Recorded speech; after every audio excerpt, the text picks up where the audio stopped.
This episode of Tales from the Backlog is brought to you by the wonderful patrons over at patreon.com/RealDaveJackson. Some personal heroes of mine like Chris Nelson, the Top 3 Podcast crew, Zulgeek, Eric Guess, Rick Firestone, Nick Ficori, Jill, Soccer, ZNA, Cupcake, Kyle, Kristen S., Matt aka Stormageddon, JD, Doug Leaf, Jason Emery, Rob Shack, Brian Skirsha, Randall, Jake Martin, Jenny E., and many more have all chosen to support the show by going over to patreon.com/RealDaveJackson and kicking a few bucks a month. Their support is appreciated from the bottom of my heart, and in return, they're getting bonus episodes. Like in October, we've already had a bonus episode about the game Detention, and the $5 patrons are getting a monthly retro gaming bonus show called Tales from the Way Backlog. This month it's about Zombies Ate My Neighbors. If any of that sounds interesting to you, as well as the ability to vote in polls for what games appear on the show, you can head to patreon.com/RealDaveJackson. Any support is always appreciated, and with that being said, let's get into that blood ocean.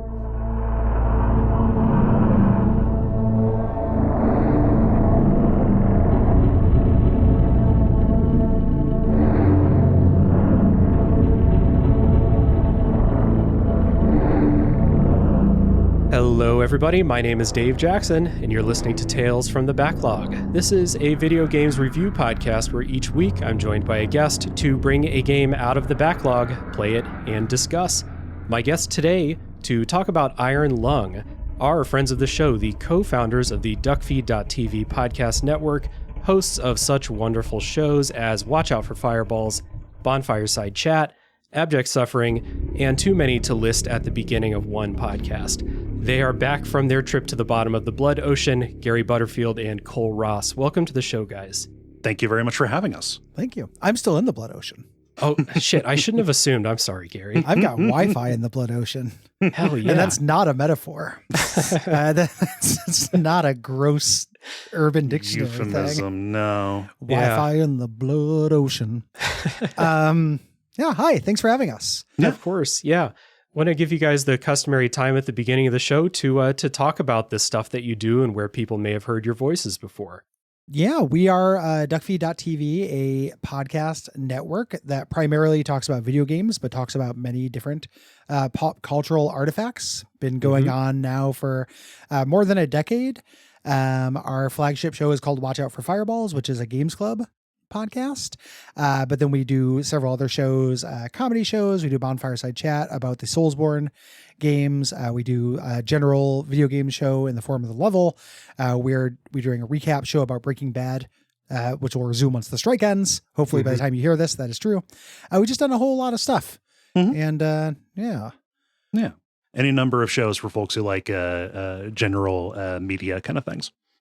Yeah, like I said at the top, the shows that I guess would analog most with Tales from the Backlog are Watch Out for Fireballs, which is similar to this show, but much more story-focused than this show usually gets. I mean, sometimes breaking up long games into multiple episodes, which is a smart idea that I should find a way to adopt on this show, because I'm an idiot. And also Bonfireside Chat. You know, I've talked about multiple Souls and From Software games on this show, and I just got to say, for people out there who do not know about Bonfireside Chat, I think it's the best show for Souls play along type material. It's on the Patreon for you guys now, which I'm a proud subscriber to, because that show alone is worth the $5. But the earlier Souls games, you know, the Dark Souls stuff and Bloodborne, that's still open to the public, right? Yes. Yeah. Yes. Yeah. That show is, for people who are not familiar, is area by area. Yeah. Explorations of those games, and then also going into Souls-likes from software games that came before Dark Souls and kind of inspired it, things like that. Yeah. Soundtracks. We do a lot of kind of special topics things, but it's everything Dark Souls, Soulsborne, Elden Souls, Eldenborn, Blood. Haven't Elden. changed the name yet to incorporate the Elden terminology. They haven't. They keep saying Soulsborne.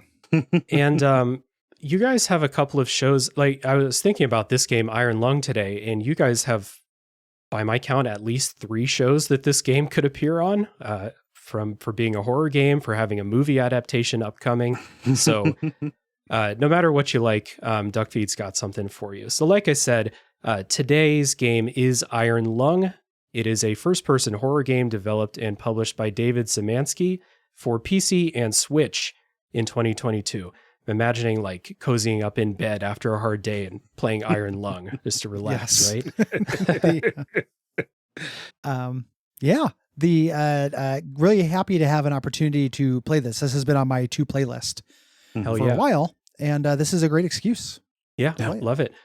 For people out there who have not played Iron Lung, the spoiler policy for this episode is the same as all episodes of the show. We're not going to spoil the story for you.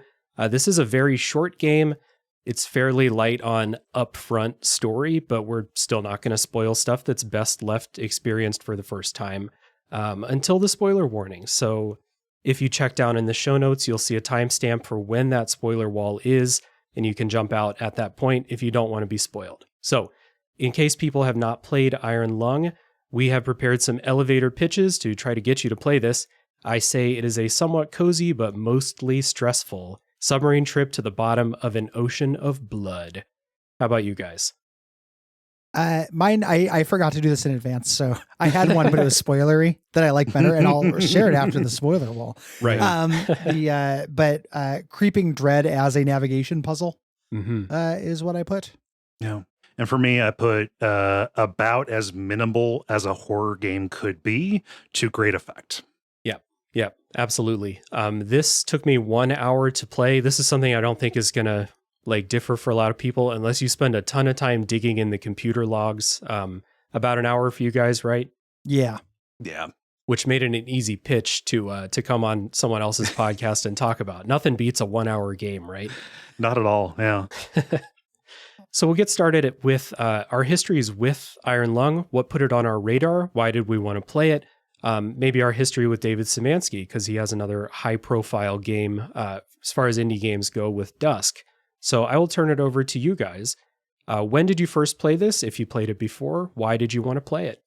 I'll start with that. I played it shortly after it came out. I do horror game streams on weekends, and this was a pretty obvious pick. Not just because the pitch for it is kind of immediately arresting, but also because I enjoy David Szymanski's work. Not just Dusk, which we had previously covered on Watch Out for Fireballs. That was my first kind of exposure to him. But like ever since then, especially with his connection with the Dread XP collective, putting out those collections, he has had a couple of entries in those that have been very good. I think one of them is Horse Factory. The other one that is especially good that I enjoy is Squirrel Stapler, which just today it was announced that is getting a kind of a standalone release on Steam, which is real cool. Standalone and expanded. So I like this creator and kind of the scale of project that he is putting out in the horror game space. So it was kind of a natural fit. I thought you were going to say, I've got, movie adaptations on the mind. So I thought you were going to say Squirrel Stapler's got an adaptation in the works too. It would be pretty messed up. That's neat. Yeah. It's like a horror hunting game. I like it quite a bit. Nice. How about you, Gary? I mostly know this creator from Twitter and Dusk, from New Blood, kind of boomer shooter stuff. I like indie horror stuff, but I don't keep up with it as much as Cole does. I just generally like Source Engine era looking visuals. And then when I started following Dave Szymanski and the person making Gloomwood, Dave Dylan Rogers. There we go. Dylan Rogers and Dave Oshry, that whole crew, following them on Twitter and just really liking what they think about video games, how they talk about video games, what they like about it. The idea of a 1 hour long encapsulated experience that gets in and gets out and does something very elegant with very few mechanics is very appealing to me.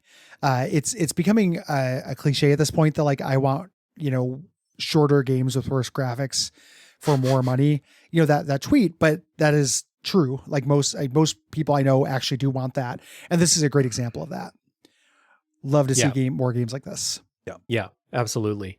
For me personally, I played Dusk. You guys actually put it on my radar because I don't have any history with the boomer shooters and stuff like that. So I played Dusk basically on your recommendation, fell off of it after a while, but I enjoyed a couple hours of it. You know how it goes. But what I did love about it was the visuals and just like the overall vibe of it, you know? So when I heard about Iron Lung, I was interested, but I'm on the podcast talking about Iron Lung, but for a while, this was a game where I was like, I'll never play that because it looks way too scary. I'm a very recent convert to horror games. And so this game has a reputation for being really tense and scary. And so it was just like, you know, I actually bought it because it's $6 full price on Steam. So I bought it. I was like, I like this developer. I will buy it. Maybe I'll play it someday. But here I am playing it. This was when I'm putting together the games for the October schedule. A 1 hour game fits in really nicely for a podcast schedule. So it was a curiosity buy at the beginning. And then, you know, here I am playing it. This was all before the announcement of Markiplier making a movie and before the Titan sub thing that made this game spike in sales. What a weird little like coincidence curse that happens. Yeah. It's been interesting watching him like kind of like process that. Like there have been interviews with David about that. And I would not know how to feel about getting a financial boon or a profile raise out of something like that. Right. It's got to be something that's really hard to process. You know, people died and therefore I make a bunch of money. Not my fault, but right. It turns out a bunch of people willingly went and did this thing that I have said, you know, David has said, like, oh, it's just the scariest thing I could imagine. I just decided to make a game out of it. Yeah. Well, it's interesting too, because it's all that stuff is obviously subjective. Like everything is subjective, but the people who did that, who weren't scared of it, like we'll get into this when we start talking about the game and stuff. Like I like this game a lot. I'm not that scared of it. And that's not a flex because I get very scared of video games. This scenario is not my weakness, you know? So that kind of idea. And I imagine like those people in the sub, like I'm like, oh, that'd be fine. Put me in a small room. Like I love being in a small room without windows. Like it's my favorite thing. I do it most of the time at home. That's true. You know, so it's just interesting to think about that. Ethically, it is nuts. It reads like a drill tweet. Like the more people who die, the more money I make.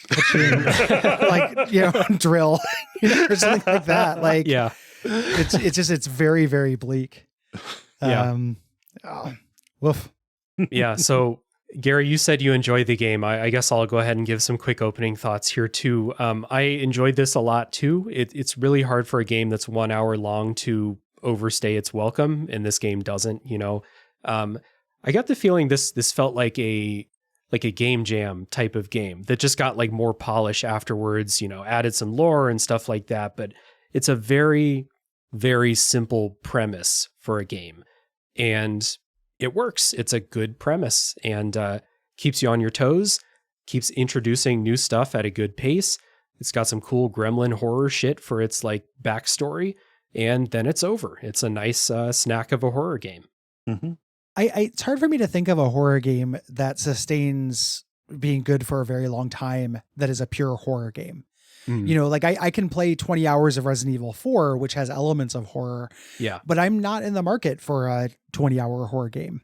No. You know, I don't want that. It's not a mood that sustains. And I'm always a little bit surprised that more horror games are not this short, because it's such a good emotion to go with this length of things. Like it is even a very, you know, something like Amnesia: The Dark Descent, which I love, you know, that's like 6 hours or something like that, still ends up feeling a little long at the end. Like it, you know, they have to keep showing you tricks, but at a certain point, like you start getting it.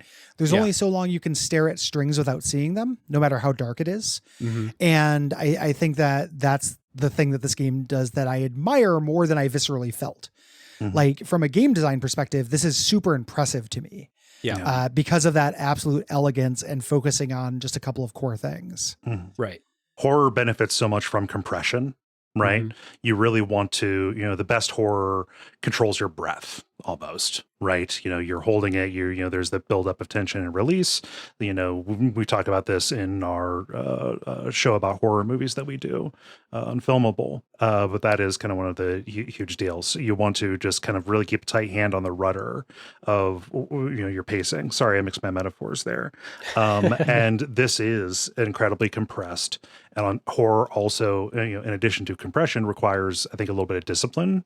You want to stay focused on, what lever specifically you are trying to pull. And the inventiveness of this, I think, is very, apparent. The cool things that it does, with so little. But the thing that really, really impresses me is that someone could have an idea, the kernel of an idea for this, and keep it at such a limited scope. A lesser creator would probably let this sprawl a little bit more, both mechanically and narratively, and especially from like a runtime perspective. And to kind of keep that scope really, really in check shows a great amount of discipline that just helps the product, helps the experience. Helps it in many ways, like not just helps it in terms of focus, but helps it in terms of comparison. Yeah. Like a weird thing I thought about while playing this is that Subnautica kind of contains it in a way. Like if they were going to expand the scope of this and the mechanics too much, you would end up competing on a ground that you don't necessarily want to be competing on, not because of like overall quality, but like there's a reason why there's weight classes, or there's a reason why, like, the best boxer in the world is not the best baseball player in the world. Keeping this at that scale keeps it in its own arena, which makes it shine really bright and not be compared to things that it, had bigger budget and have, arguably more polish and kind of loftier ambition. Yes. That's why the game jam type of comparison came to me, because it's a very simple thing that it does not stray from its original concept at all. Really. I mean, it iterates and gets more intense. It adds a little bit of complication to it, and then it's just over. It doesn't, overextend at all. So it's good stuff. We are going to come back after this. I usually have music breaks, but this game has ambient underwater sounds. Here you go. After we come back from that, we'll get into what this game is all about.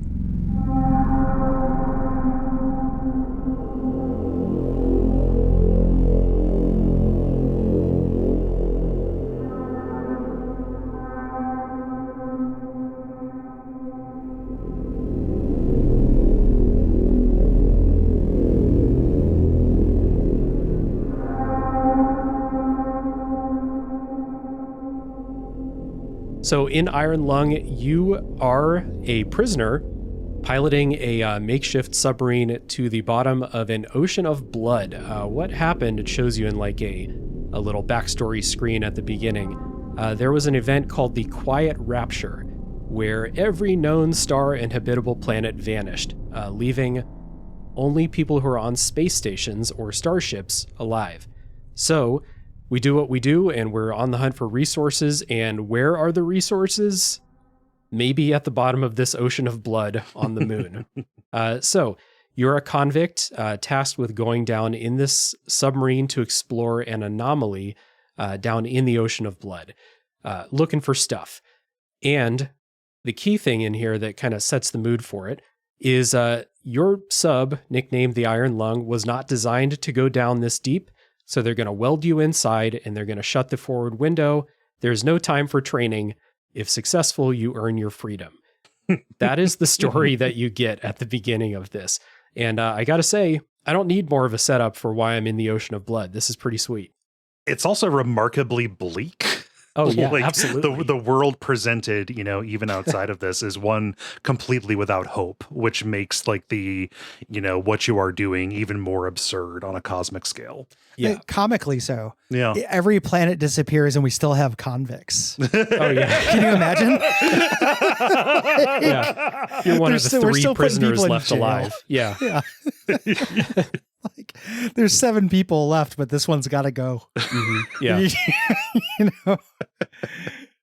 We're not going to waste any of the good people down in the homemade submarine. No.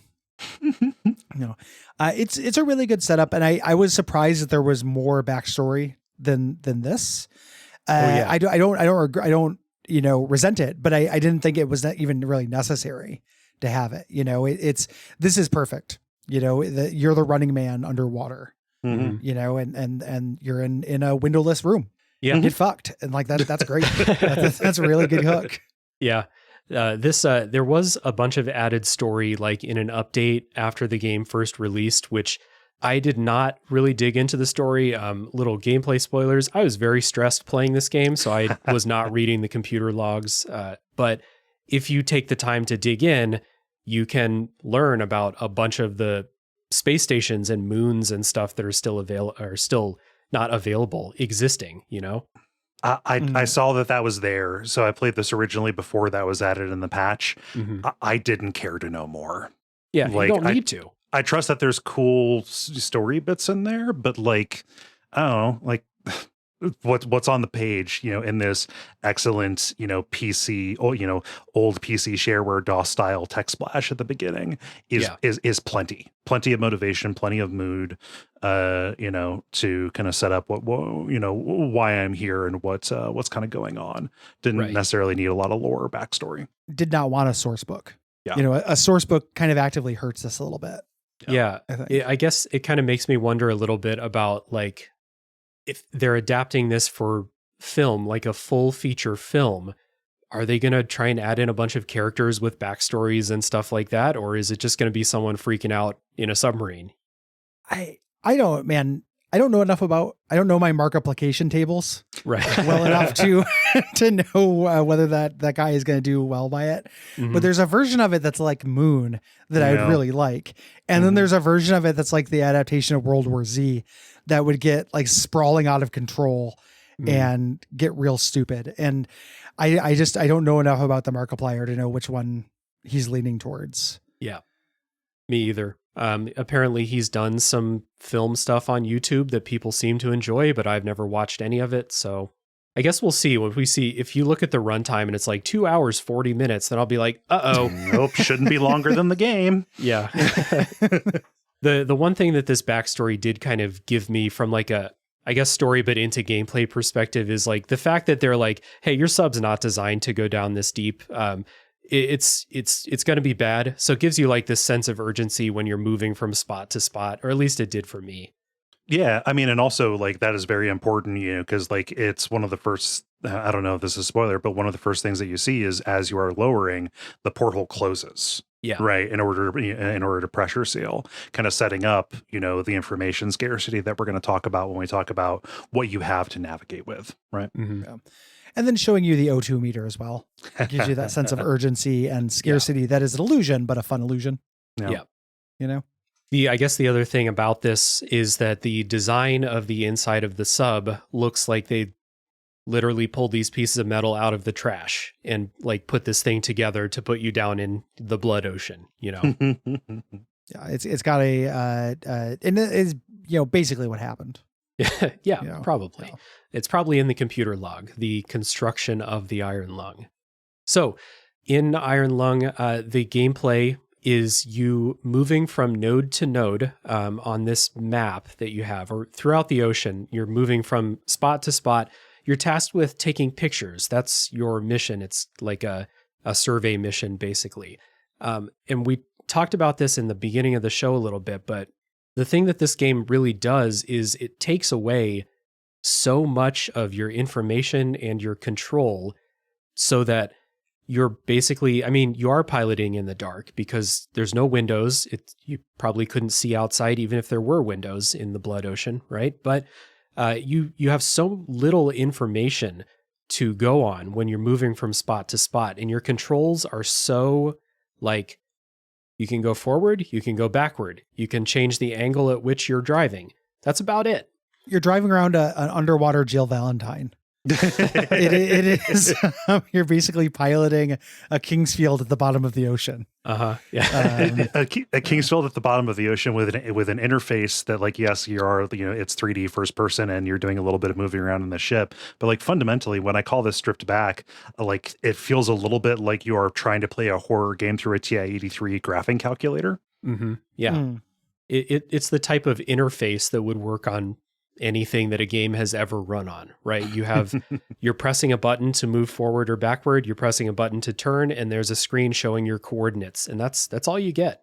Mm-hmm. Yeah, and it's doing a real classic horror trick and horror game trick, which is taking away sight. Obviously that people are scared of the dark. That's the number one sight or number one sense that most people rely on, who are able to such, and we need it.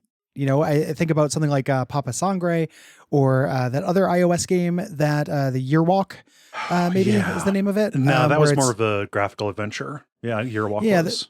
There's another one too. There's a silent or rather black, no graphics, entirely sound-based horror game for iOS. It reminds me of. It's just scary not to know what's out there, and in this game, it's interesting because so much of it is depending on your imagination. If they actually showed it, I watched a modder who put in Windows on the sub. It doesn't help. It doesn't it makes it really not scary. To just, see some plants out there. Navigating by the coordinates is both like a little puzzle that you're doing and just taking one sense away from you does all the heavy lifting for this. It's important to say that like you have a map, but it is just showing the contours of the canyon that you are in down there. It is not showing your relative position. Instead, it is just a chart that shows where the walls are, and then there's a grid that shows, like roughly what X and Y coordinates are there. So, part of the stress of this is keeping a mental map roughly of, where you are at any given time. And also understanding your speed and not understanding how big your sub actually is in relation to the space that you're going through. Yeah, you've got a radar that kind of pings when something is near you. Like if you get close to a wall, it will start beeping faster and faster. But like it tells you, you're near a wall, but how near are you? Who knows? You could run into that wall anytime if you take, if you just press that button 1 second too long, And because I'm stressed playing this, it is really like I got into some situations where I'm like creeping, like a click, click, click. We're moving up like half an X coordinate at a time while something's beeping, because there's like some pretty narrow places you have to squeeze through. Just you get into these situations where like, okay, do I have to do an Austin Powers 94-point turn to get out of this? And like, how is it that everything around me is pinging that there's a collision about to happen? Yeah, exactly. So I already said this was stressful for me. It was not the claustrophobia aspect of the game that was stressful for me. It was the lack of information and the fact that I'm so focused on that one spot on the screen where like the coordinates are, that anything that happens, whether I crash into a wall or hear something outside, that's scary to me, especially crashing into the wall, because it's a big noise when you're focusing really hard, Yeah. And, how much it matters when you crash into a wall, any horror game, will live and die by how it communicates and artfully exaggerates the stakes of what's going on.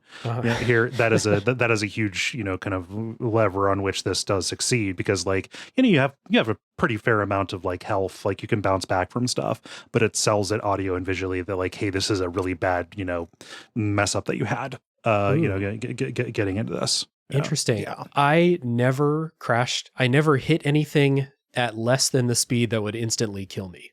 Oh. Yeah. So good to know I that also that's possible. Yeah, I didn't bump into things either. But once I figured out what was going on, I just played cautiously. Yeah. Through that. I think Cole is right when you not knowing how big your sub is. I'm sure it's playing tricks with it, and it's actually more generous, than it seems. But yeah. Had a similar thing. It does want you to focus in on that. And I think that's one of the tricks that's doing is making you focus in on that navigation there. And then it's just having you listen to a spooky soundscape. Like every once in a while, there's an actual, identifiable sound that is a thing. But a lot of it is just the creepy ambience. Yeah. It's worth thinking, like, I like this game a lot. It's worth saying that this is entirely a dread piece. It is going to live and die on how much joy and emotion you extract from atmosphere. because that's its trick. That's what it's doing. You want to be in this slow burn where you're jumping at sounds. And if you can't get yourself in that mind space, like I didn't find this that scary. I think part of it is it might have just been, daylight with a cup of coffee, second thing I did in the morning and just been like, oh, this is fine. Cool. Like I would have brought my phone. I have the best games. I have a jousting game on my phone. I have a medieval game on my phone. I have the best games on my phone. I could have just hung out in the sub all day and been fine. It just didn't affect me. Like it's something where you do have to bring a little bit of yourself to it, and you do have to play along with it to a degree, I think. Yeah. To get that horror generation. There is a bit of a cozy feel to the inside of the sub, because at least I got the impression, even though I'm stressed about crashing into walls or like, I don't know what's going to happen as I'm playing. I don't know if something is going to bump the sub or something like that. So despite all of that, I kind of did get this sense of security that if I need to just take a second and like, look at the map for a minute or so and like plot out, okay, I'm going to go here, then here, then here, then here to get around this turn, I'll be fine. Yeah. It puts you in a space where you can choose to make room to like reduce the amount of like tension that you have. It's going to work audio and visually to try and keep you in that spot, but it is, you can exert the will to pause and reorient. Right. I did find myself again, like fairly stressed out when moving from spot to spot when I was focused on those coordinates. And did you guys play Oxenfree? No. I played Oxenfree. Okay. Gary, you remember tuning the radio in Oxenfree and like just kind of waiting till you hit the right frequency? Yeah. Gave me some tension in Oxenfree because sometimes like bad shit will happen as soon as you hit that frequency. And again, I'm a horror games wimp, so that kind of stuff will really get me. This was like the grown up, much more stressful version of that. Like when you get to the place where you're going to, I don't know what's going to happen. When you get to the place, you need to angle up a picture to take. I don't know what that picture is going to be of. I don't know if it's going to be, it takes a second for the picture to develop. And when it pops up on the screen, could be anything there. It pops up with a loud noise too. Yeah. It's that's the to me, the more successful trick of this game, as opposed to the building dread of just moving around, is I know I'm at the place, I'm taking a picture. I felt relatively safe inside the sub. I felt like a page turn reveal almost when you would show the picture, to the point to where the most this affected me was hitting the print button and then backing away. So I wouldn't be looking at it straight on. Me too. And then creeping back up at, to look at it. And like a lot of the time it's just some plants, but it does that in service of when it's not just plants. I was always taking pictures. Were you? Okay. Yeah, it was not. I was using that as extra data, for what I was pointing at. So if I thought that I was roughly in a place where like, okay, do I need to like go right to get around this? I would actually use that as a navigational aid as well. And you can see cool like additional stuff as you are doing that. There's no like film limitation or anything on there. That would probably be a pretty cool way to do like a challenge run of this if you wanted to. But yeah, I use that as just another tool. Interesting. I mean, that's the challenge run I did. In that case, because I just used I only took pictures of the hotspots, which is the goal of the game, is to hit all the hotspots. Yeah. Well, what I love is the fidelity of the camera that you have. It's a Game Boy camera. Right. Yeah. Which is why I didn't use it as a navigational tool. Cause I took the first picture. I was like, oh, this is, like you said, a Game Boy camera. So how much help is it really going to be when I'm trying to find my way, through a narrow passage or something like that? Have you seen somebody has gone through that mod on YouTube, gone and shown the images not through the Game Boy camera filter, which is really interesting as well. Yeah. Like it's just kind of neat to see. The Game Boy camera filter is a really strong artistic choice. I wouldn't trade it, but I think it's interesting to see both side by side. Yeah. Yeah. I guess another thing that kind of led to a little bit of tension for me while playing is the fact that, like we said, you do have a map, but the map has like some smudges. You can't really zoom in on the map to see like, okay, is that wall at X 477 or 480? You can't get that granular level of detail. And there were some sections where I wished I could, because there are a couple of passages where I crash into the wall multiple times. Luckily, there's a pretty friendly autosave in there, and it never takes you that long to get back to a place where you died. But that added just a little bit extra for me of like, I like a good paper map, you know, in a game. Like literally your character pulls out a map and looks at it. But that means that I have, again, less information than I wish I had. Yeah. The map and their choice to make it ambiguous, I think, is important to the overall thing as well. Yeah. I mean, the sub is a real piece of shit. Why would they give you the world's greatest map? You know? Yeah. Another thing that I really like about this is the sound design, which we've talked about a little bit. It's not quiet. Like the ocean's not quiet. If you're underwater, it's not perfectly quiet. I think they got that down really well. Even if you're hearing stuff that is not doesn't sound immediately threatening, there is stuff, and I don't know about you all, but I don't want it near my sub. No, it's threatening because it's a question mark. Yeah. You know, because you can't see it and you don't know what it is. And you also, you know, it's impossible not to bring in context of knowing this is a horror game going into it. True. Yeah. You know, so you have certain, and I think that's a canny piece of design. You know, I think that's on purpose. You know, when you're talking about going through and feeling like something was going to pop into the sub or jump your sub, you feel that the whole time, in part because of that atmosphere it's building, but in part because of the context you're bringing it. And that plays into those sounds as well. Like you hear these weird, you know, groaning metal and sounds outside the thing that are literally nothing. Mm-hmm. You know, it's a magic trick, but you don't know that. Until it's not nothing. Until it's not nothing. Yeah. But to the sound design as well, I think that's pretty important for selling the how shitty the submarine is too, because that metal groaning, you know, that's pressure.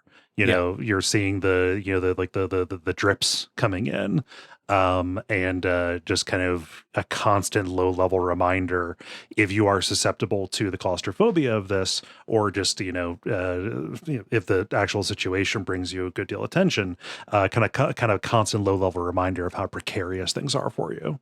Mm-hmm. Cole, how did you? Sorry. From context, I'm realizing you guys didn't find the Big Daddy that fixes the sub. No, you can find down there. Okay, it's actually this is Buzz pictures. Marketing. I'm sorry for the spoiler. This is BioShock 3 Buzz Marketing. There's a Big Daddy down there. They'll fix your sub.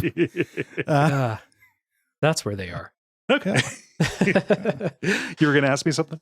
Yeah, I was just going to ask you because Gary said that he was not particularly affected by, you know, tension or scares in this game, while I very much was. So where did you fall on that? This is going to sound like a flex, and I really do not mean for it to be that way. I do not get scared by horror games. Like okay. I appreciate the spooks on an intellectual level and aesthetic and an aesthetic level. It's kind of rare that something will, you know, really give me like I'm susceptible to jump scares, you know, sometimes, occasionally, other times like no sale. This right here, it was like, oh, I was more just appreciating the cool stuff that they were doing more than actually feeling any claustrophobia as it went. So sorry if that's me sounding like way too above it all or whatever. No, it's all good. Especially like if you say that the scary stuff doesn't work on you, the fact that you can see what they're doing and why it is still good, you know, that's the mark of a good horror game, right? Yep. Yeah. It's different. There's different ways to appreciate. You can appreciate something viscerally and like analytically. You know, this, and we're also, me and Cole are definitely the outliers on this game. Like if you look up things on this game, there's scariest game ever made applets being applied to this. So we are the outsiders on that. Yeah. Which is why I was so hesitant to play it for a long time, because that's this game's reputation. And it was not that bad. It was not the scariest game I've ever played. Partly because it was over in an hour. There was a part that made me scream out loud and go motherfucker out loud. And my wife had to come in and see what was wrong. I was just playing video games, just having fun, you know. But and then every time I crashed into a wall was like a mini jump scare, you know, because I'm super focused on that, those coordinates. And then suddenly, bam, you know, that worked on me too. Yeah. So I guess the other thing about what's going on when you're playing is that, as you might expect, with the premise that you're piloting this, you know, artisan submarine down at the bottom of the ocean, shit starts to go wrong, as happens in every sci-fi game set in space ever. Did this add any sort of tension for you all? There's mechanical tension to it because I had no idea how much I was responsible for the state of things. I was trying to like get a glimpse under the hood of like what I was supposed to do with that information, other than just, process it as a, an increase of the pressure that was being, put on me in the situation as I went along. Again, looking at this as a magic trick, it is a very good bit of misdirection. Mm-hmm. I basically expect things to get worse in games of this nature. Yeah. In general, like I was expecting it to just keep getting worse. I'm also like I enjoy most like bleaknesses. I don't usually need like a happy ending for this kind of genre fiction. Yeah. You're not like a happy ending, obviously, but I don't really need hope spots or anything like that. So that didn't affect me too much. But again, I think I'm the outlier in that. Yeah. Yeah. I will say the one time that it really like was working was did either of you have a fire start in the sub? Toward the end, yeah. It might be a planned or designed thing, but a fire started. I actually had to go put out the fire, and I kind of wondered like, oh, what if I just let this burn? Am I going to die during this, or is the sub going to break open or something like that? But that's probably the biggest example of like, oh shit, something went wrong. I actually have to fix it. Yeah. I put it out because I was always taking pictures and the fire got in between me and the button to take them. It got in between you and your passion. Yeah. Classic Shutterbug. had to do it. Yeah. You don't want to miss You don't want to miss an Insta opportunity. Yeah. Sunday fun day with this dumb blood ocean. No coffin, please. Just wet blood. Iron coffin, please. Iron lung, please. Yeah. Is there anything else about, like in the non-spoiler part of the experience of playing Iron Lung that you guys think is noteworthy that we should bring up here?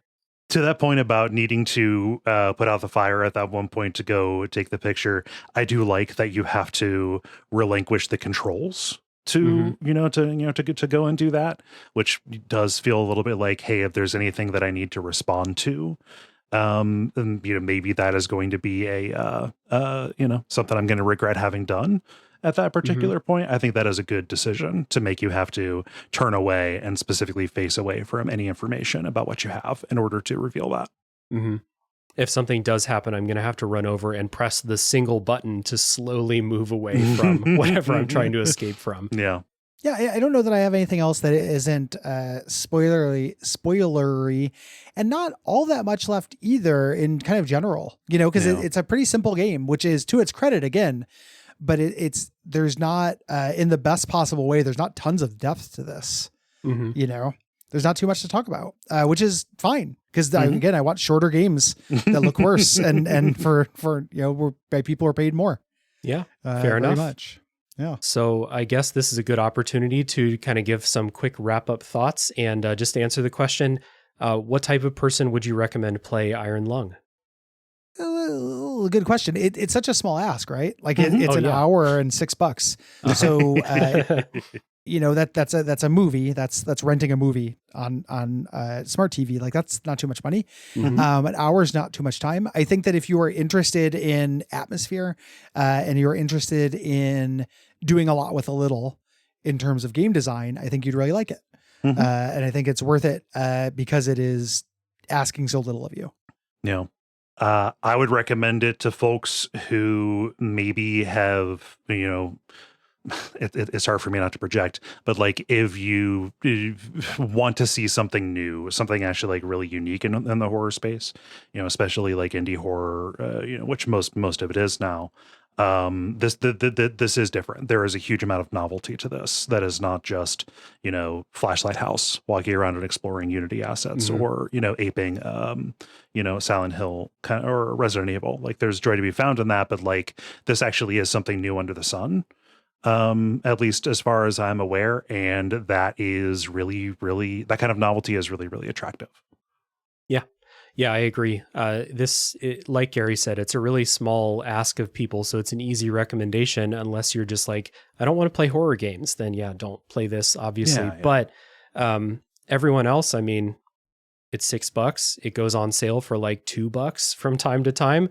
And it's an hour long. Everyone out there is always asking for shorter games. So here you are. Here's a shorter game that's worth your time.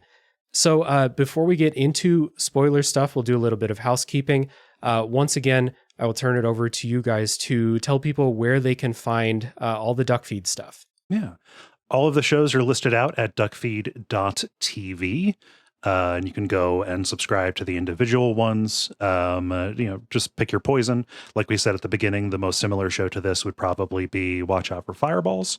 We have over 400 episodes of that at this point because we've been going for so long. We really appreciate if you went over there and took a look.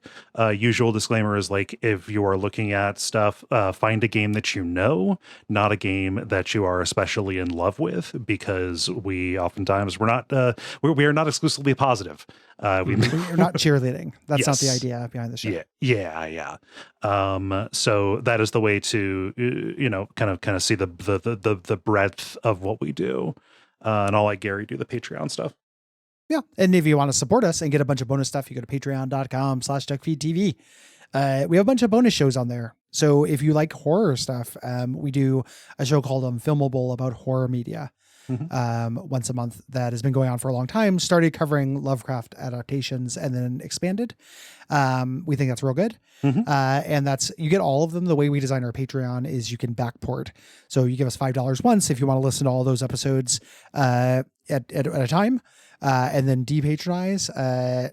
We're helpless to stop you. Oh no. Yeah. Whatever will you do? Feel free. That is the design. And I alluded to those horror game streams. I do stream it at twitch.tv/duckfeedtv. If you're interested in watching me, very frequently on weekends, play games of this kind of scope. Yeah. Yep. Recently, in air quotes, by the time people hear this, I would tuned in to watch you play a little bit of Amnesia: The Bunker, which is a game that I like horror games a bit more now, but I think I'll stick to watching other people stream that game. But it looked cool. Yeah, we're covering that on WAF. I love that game. It's really good. Awesome. Look forward to that. No. Again, a big recommendation for everyone to check out whatever show's premise appeals to you with Duckfeed. They have so many shows that you'll find something. Watch out for Fireballs, obviously. And again, for all the Souls fans out there, Bonfireside Chat, top shelf stuff. You'll find a link down in the show notes for Duckfeed stuff, so you can go click around while I'm talking about myself for the next minute. So if you would like to support this show, the best thing to do is obviously to tell a friend and leave a rating and review if your platform allows that. It's really helpful. We have a lively Discord server weirdly full of Iron Lung sickos. So if you want to come in and talk about Iron Lung this week, we would love to have you. If you would like to support monetarily, patreon.com/realdavejackson will get you some bonus content. You can vote on games to appear on the show and stuff like that. And I do another show that's not about video games. It's called A Top 3 Podcast. We do lists, which is fun. So we are going to take a break, and when we come back, it is spoiler time for Iron Lung.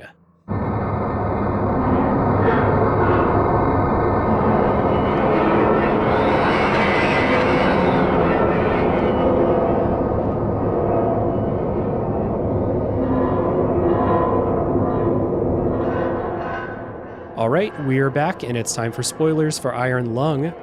I wanted to kind of continue the discussion about the way that the game creates some unease as you play, and we touched on it. People who are listening really hard probably figured out or heard that we said that a lot of that stuff that causes you to feel pressure when you're playing is fake. Or at least I think it's fake. I think if you just sit in the sub for a while, you'll be fine, right? My understanding is it's all fake. Yeah. You are never in danger until the fire or the end of the game. Right. And everything else is scripted. So like you pass a certain point on the map, the blood starts rising from the floor, stuff like that. Yeah. Yep. There are certain things. I don't think it's map based. I think it's based on how many checkpoints you've taken pictures of. Yeah. Because the finale will always happen at the finale. That's true. Where you can't outsmart it by like going to the other side of the map and taking pictures of the end first. But as far as I know, those are the articulation points on which your choices of how you experience the game will change what happens. Yeah. I kind of had a feeling this wouldn't be the type of game where like you're taking too long. Oops, your sub exploded. Try again or something like that, you know? Kind of runs counter to it a little bit. Like, I think that would be a little bit too much, actually. Mm-hmm. You know, and keeping the things where complete failure and reloading are the stakes down to just the navigation and making sure you don't run into stuff. I think that is that is a much better thing. Yeah, it's a very smart decision because like, what do you do if you like run out of oxygen and run out of time? Do I start from the beginning again? When you reload a checkpoint, does it give you like 20% more oxygen? Like that would just be like way too much to manage. And you can feel like it's a cheat that the oxygen meter doesn't matter, but I don't know. I've got bad news about video games. If you expect every game to be completely honest with what actually matters and the information that it conveys. There's not a lot of room for interesting fail states when the consequence of your failure is death in this scenario. Yeah. When, you know, it is something that would just happen to you. You know, even with the generous checkpointing, it just wouldn't be very interesting. Yeah. So like you can make a game like that. I think you could probably design a game where it is about keeping your oxygen level and your fuel and having a certain amount of hull stability. Yeah. Again, like what does that do that Subnautica doesn't? Yeah. You know, as parts of Subnautica doesn't do. You know, you're given more tools, but that is because the game is built around it. Yeah. This is a much more akin to a walking sim. Than anything else. Like this is a narrative experience. There are levels of interactivity to it, but you are walking in a way that obfuscates your senses. Yeah. It's tense walking is how your tank controlling your sub. Yeah. Very basically. Awkward walking from place to place. Yeah. I was going to say that because this is all an illusion, it's more of a cinematic experience than can you imagine if they were like, here's your toolbox, you just burst a pipe, you have to go fix the pipe, and then you took too long fixing the pipe, now your oxygen's running low, or like the blood is up to your shoulders or something like that. Or play this mini game. Yeah. Like here's a pipe thing, play Pipe Dreams. Yeah. Here's a fire thing, play like do some Bejeweled match 3 to put the, you know, it would be awful. Like it would absolutely be immersion breaking. Like for this game to work as it does, it is exactly as interactive as it can be and needs to be. No, you know, it would not work. So like you do end up having these events as you move through. You have the fire start, you have the sounds outside, the feeling of things like brushing up against your sub, things like that are really effective and cool and creepy. It is, you didn't do it. Right. You know, it was just something that was going to happen to you along the movie, along the guided tour, basically. Yeah. You also have a couple of instances where like, and I think this is a little like conceit to help the players out a little bit, but where you'll go to like a really far off node to take a picture, and when you take a picture it will warp you somewhere else, which is helpful. Again, like I don't have to drive my ass all the way back, but also what the fuck was that? Why did I just jump across the map? Yeah. And there's to any of those, like a lot of those questions, there are not answers, you know, to them, which is part of what, you know, the other kind of big half of spoiler stuff that's in this is the visual logs, the computer logs you can get. And like, it's so interesting that so much of it is non-conclusive and just like, yeah, there are creepy cyclopean cities and monster bones on the bottom of the ocean. But there's so much sourcebook stuff explaining the current geopolitical climate of the Space Federation thing. There's a real weird kind of dichotomy to that. Like, I largely feel like those logs are kind of subtractive. And I got the sense of how bleak and like grotesquely, you know, capitalistic the world was purely from the premise. Yeah. You know, there's a part later on where you get you find a log and it's somebody finding out, like, you know, when you find the other sub and it's like, oh, that one was, you know, actually manned by scientists. Yours is a death trap. They don't want you to come back. And I'm like, no shit. Like, there's never been the Running Man where they want you to come back. No, you know, this is as old as time, this trope, you know. I would rather have just been allowed to feel that as opposed to being told it. Mhm. And they do half of that perfectly. Yeah. We don't know exactly what the blood is. We don't know what lives here. We don't know what gets us in the end. We don't know any of those things. There's not really answers to them. Yeah. But if you want to know, what the unit, how they choose time, like how they chose a new calendar, there's multitudinous, there's a whole Encarta Yeah. on the sub for it. I almost feel like the note that you find on the floor of the sub back by the log is a little bit too much. Like, it's a good line that says like, hey, this isn't an expedition. This is an execution, like just, okay, that they want to kill you. They don't want you around. If they get useful data out of it, then Yahtzee, but like, Yeah. I don't know. Again, it's not stuff that is not inherent in the, in the premise that you get in the opening, in the opening. This is such a spare product, and there have been so many meaningful cuts that I just want there to be more. And it also kind of underlines a little bit of silliness. Yeah. Like, this can't be the cheapest way to execute somebody. No. No matter how crappy the sub is. Like, You're in if space, you told me, you could just throw them out the window. Yeah, you could just put them in the ocean. Like, they don't even need the sub. That's true. I mean, yeah. Just stab a guy. Like, you don't have to send them to the blood. Like, they've got the blood right. They're full of it. Yeah. I got carry-on blood with me all the time. I don't have to check my blood when I go places. I just, and the idea like, well, we're going to build a sub because on the off chance they'll get some pictures and we can recover it. Yeah. It's just a little bit strange. Like I'm not looking for realism in this future sci-fi thing, but I think that by adding all of that realism to the lore stuff, they encourage that kind of thinking. Like, if this is a society that has thought so much about all of these different things, and there are geopolitical kind of wars being waged between these different moon colonies and everything, then why are they doing this very sci-fi, almost like allegory-like idea, on top of it? It's the overall lore feels a little hat on a hat. I shouldn't make this comparison because we're out of the we're not on our show where it is a Simpsons reference safe space, but we make this, I've used this comparison quite a bit. It is this is not a snowman, this is a man made out of snow. When when Mr. Burns is going crazy in the cabin after an avalanche, right? And like, he describes, yes, we have got all these feet of intestine and all these bones or whatever, and then the camera cuts and reveals he just made a snowman like Homer did, right? So that's a lot of it. It feels like they're just trying to give all this preamble for this stuff that is not connected to anything. It's a lot of effort that went into answering questions that I don't really have. Yeah. I didn't dig in. I watched a little bit of Markiplier's Let's Play earlier today to see a little bit of those computer logs, and I was like, I don't think I missed it when I was playing. I went back to the computer, I typed a couple of like words in there, and the computer was like, I don't know what that is. Sorry, you get nothing.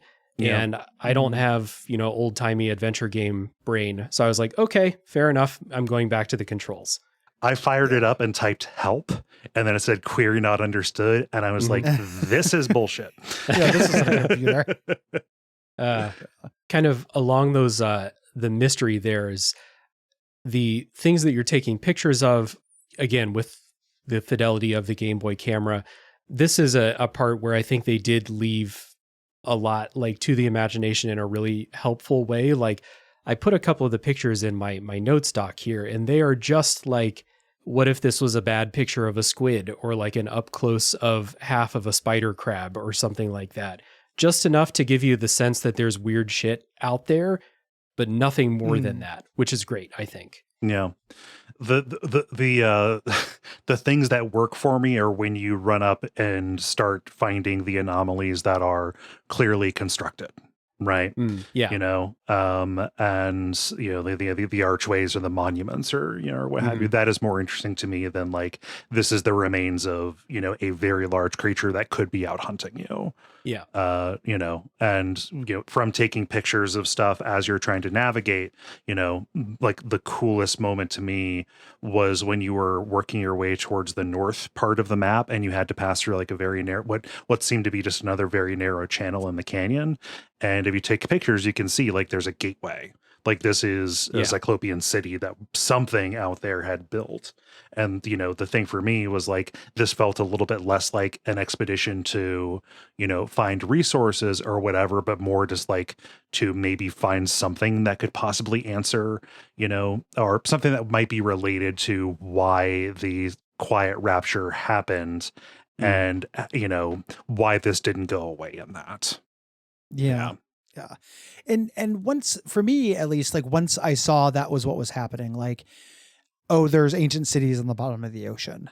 Yeah. Like that shorthand kind of did, a lot of work for me. Like I've read a lot and played a lot of media that deals with that. Yeah.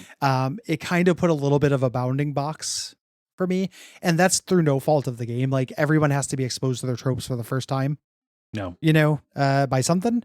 For me, I was like, oh, it's really gay. Yeah. We're doing Dagon. It's Dagon. Okay, we're Dagon. Yeah. Just seeing that picture kind of gave me that same feeling like, oh, there's, man-made or someone made this down here. I don't need any more details. That's good enough. Cool. It's additive at that like very basic level, I think. Cole, did you find anything else cool with the camera? That was the big one. That passage that you found there. That was like the big like eureka moment from it. Most of the other stuff that I found, like I know that there are very particular things that you can see. You can catch like glimpses of the thing that is kind of harassing you, swimming around you. I didn't necessarily catch any of those. It was more just kind of using it again, seeing walls, seeing proximity, discerning what I could from the extremely dithered images. Gotcha.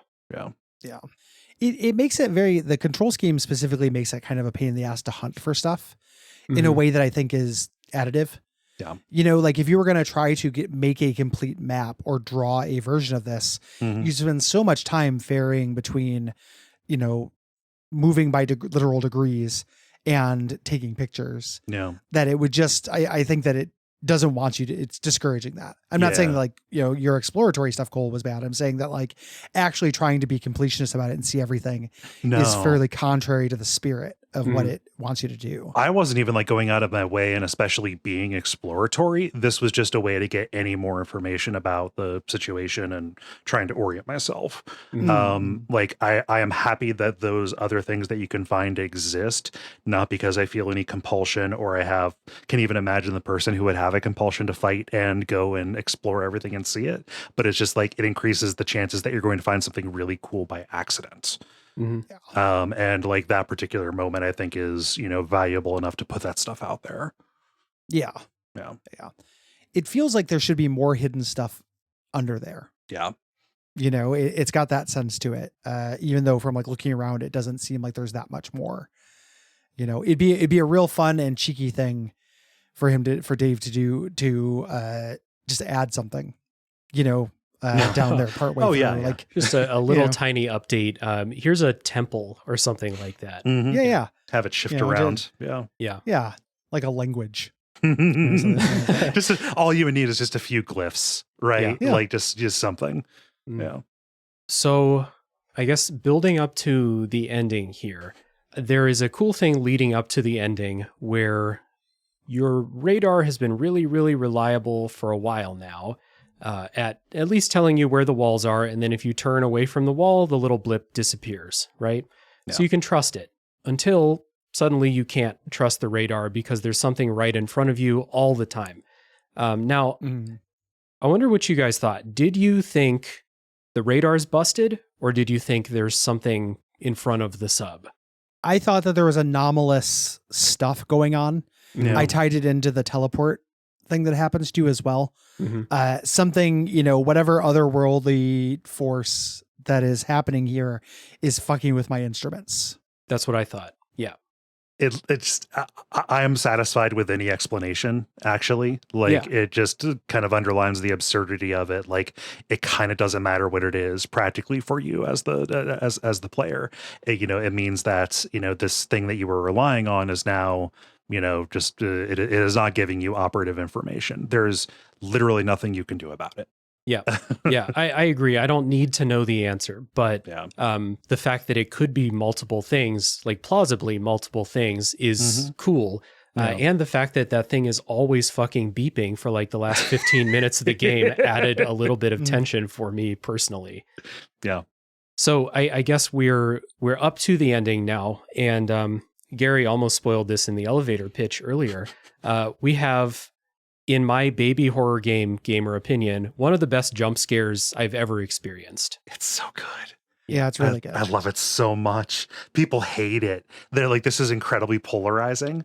Yeah, no, Dave had gone, like done like polls, like, hey, like, what on Twitter, like, what do you think of, the ending? Like, was it too sudden? Like, was it too much or whatever?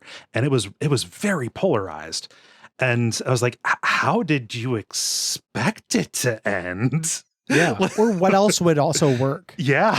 Like what should stand in its place? Yeah. It has the cadence of a joke almost. I love it. Exactly. Yeah. Precisely. Yeah. I laughed out loud when it happened. Yeah. It's the game. It's like a Shaggy Dog story. Like the game is tricking you along this entire time, building up this tension to just literally surprise you. Oh, yeah. It is the most well-earned jump scare. Yes. In a game. I mean, it's just like literally like, it's like a screamer video, right? It's a screamer video in game form. It spends this hour and a half, this hour getting you to lean further and further in, and then blasts you back. Like the commitment, to the bit is just really wild, that does it. And it's the only, taking a picture of the eye also functions as such. There are a lot of little miniature jump scares, but you can play this game in a way where this is the first sudden shock you get.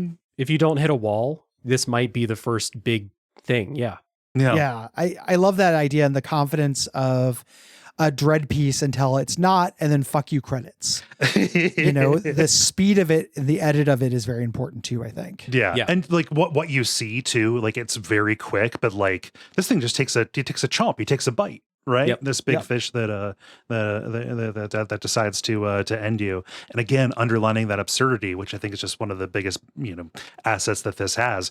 They could have decided to do that whenever it wanted to. Right. There was nothing you could do about this. The game was right from the start. Right. Right. Yeah. But the timing of it, the fact that for me personally, I had a hard time getting to the last node. I died a couple of times. My radar is going fucking crazy. The floor is full of blood. I finally get there and I'm like, line it up perfectly. And it doesn't wait till you press the button. The timing is so fucking good. Like you take one step and bam. It's ensuring that you're facing it because it knows what you're going to be doing. Yeah. I love it. Go ahead, Cole. Yeah. I was just going to say, I love it. It is one of the best punchlines in games. Yeah, it's good to hear that from people who play tons of horror games, and you both of you said that this game and a lot of other games don't scare you very much because I'm like super susceptible to jump scares, but I'm learning the difference between good ones and bad ones. Little peek behind the curtain next week, or not next week, 2 weeks from now on the show, I think is Dead Space. We're doing next week, yeah.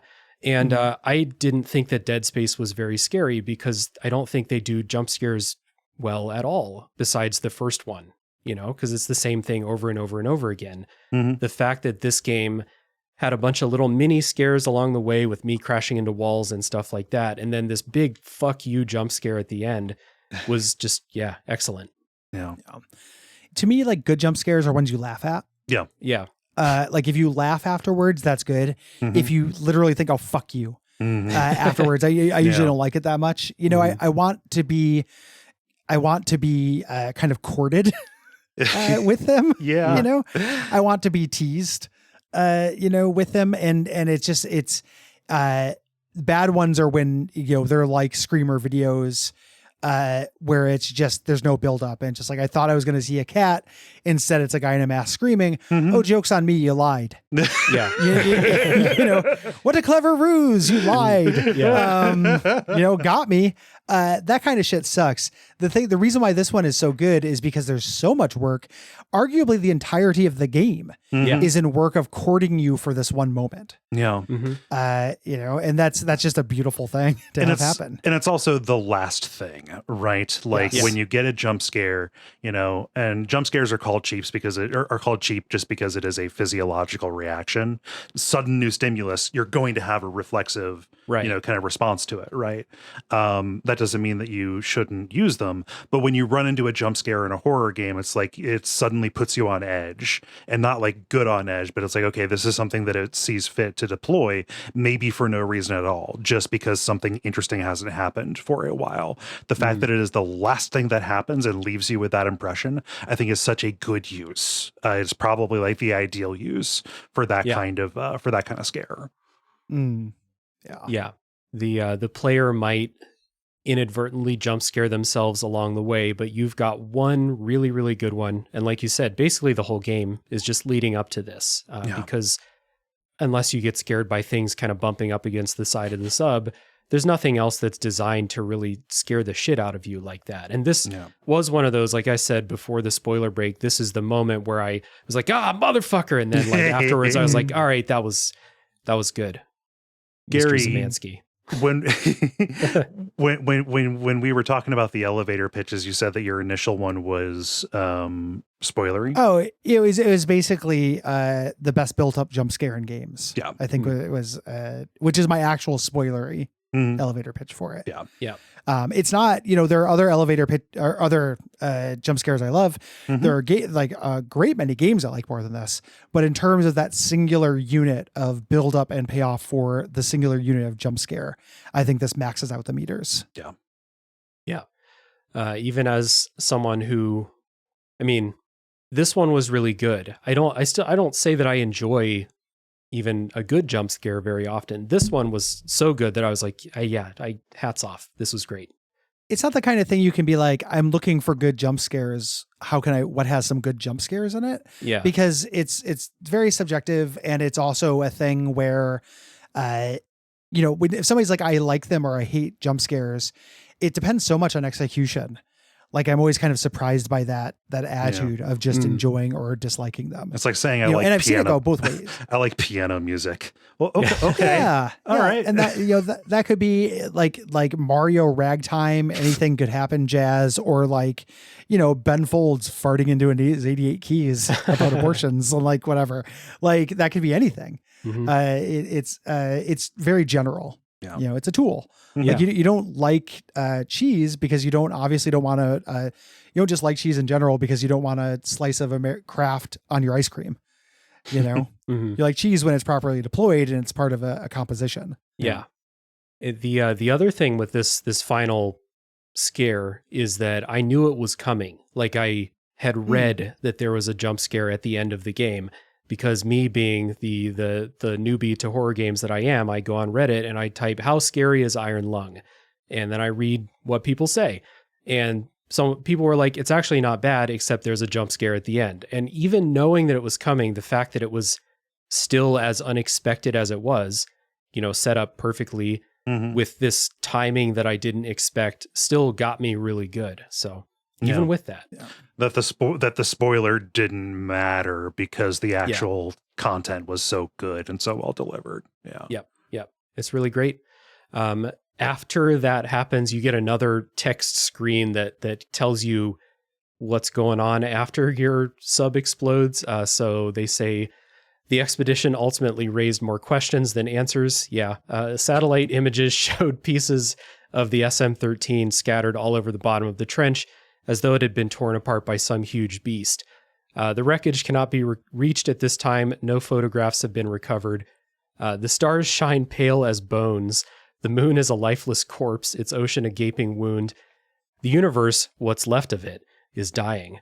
But somewhere in the void, there must be hope. Like, I don't know what that means. Like, where is the hope in this scenario? Source. The back half of that is a little too purple for me. But again, just talking about the bleakness and the hopelessness of this, no photographs have been recovered.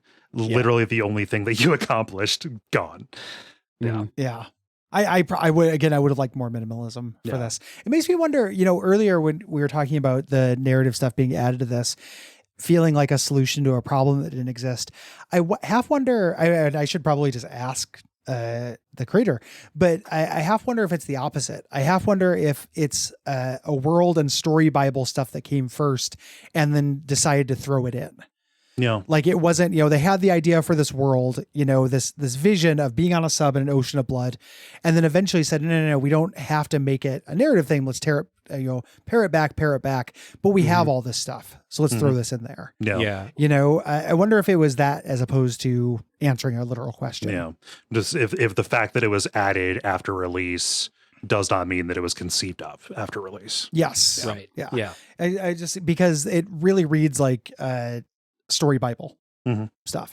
And this reads like the back copy of a TTRPG. Yeah. Like this literally is like the pitch on a 6-page, itch.io tabletop role-playing game. Mm-hmm. Yeah. Especially the stuff you read in the computer gave me the feeling of like, it's something I dig about people who, write out detailed backstory and stuff. And then after the finished product or when they're doing the finished product, they cut out everything that doesn't have to be there, and then, after the fact, if people are like, we want to know everything about the backstory, and they're like, okay, well, I'll put it in the computer. I guess you can go dig around. I always want that stuff to just exist online. Yeah. Like, one of my all-time favorite internet documents ever is the Fallout Bible, which is just that stuff on a big PDF you can read. It's not in the game. You can just learn all this behind the scenes stuff, which I want to know, but I don't need it to be a codex. Inside the game. Don't ask me to pay attention to it in the game because you will fuck up your pacing. It's the same. It's similar to the issue I have with like Dragon Age codexes. They're optional, but I don't need to know that and stop asking me to look at it. I suppose in situations like this, and, like you said, all those RPGs that have really detailed codex entries, I just don't read them. Like, I'll pick up the first one, I'll get the lay of the land and be like, oh, I'm just never reading any of these ever again. And I will pretend that they're not there. And it works for me that way, Yeah. So that is Iron Lung. Guys, thank you so much for taking the time to come talk about it. Thanks again for having us. Yeah, thank you. We'll give a recommendation again at the end for people to check out everything that Gary and Cole are doing over on Duckfeed. Again, down in the show notes, you'll find links for everything they're doing. And this has been a great time. Really fun game. Podcast longer than the runtime of the game, which is usually not how these go. Beat that, Markiplier. But still a shorter episode for this show.